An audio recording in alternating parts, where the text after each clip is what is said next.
Welcome to our channel. Today we how to automate your website backups with Bluehost, full guide step by step clearly.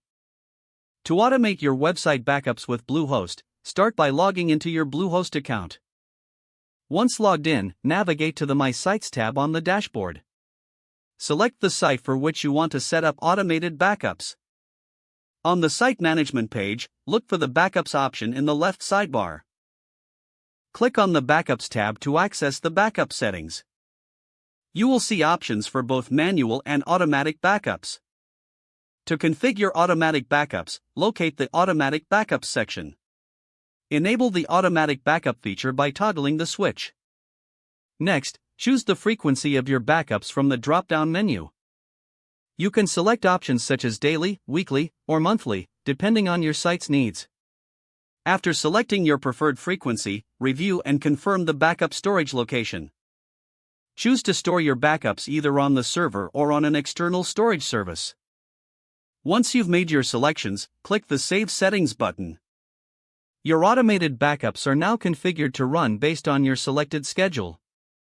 It's important to periodically check backup success messages in the Backups section. You can also manually backup your site anytime using the Backup Now option.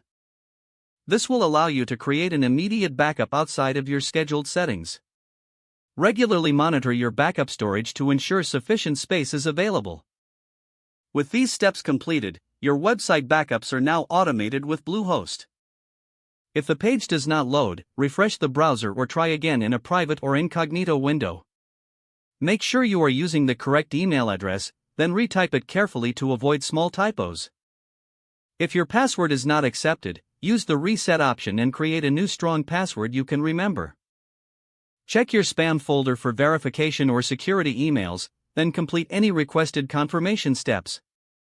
Enable two-factor authentication if available to improve account security and reduce unauthorized access risk. After signing in, review your profile details so your contact information and settings are accurate and current. If you see an error message, note it down and try again after restarting your device and internet. Log out when you finish, especially on shared devices, to keep your account and payment information secure. If the page does not load, refresh the browser or try again in a private or incognito window. Don't forget to like this video and subscribe to our channel for more step-by-step tech guides.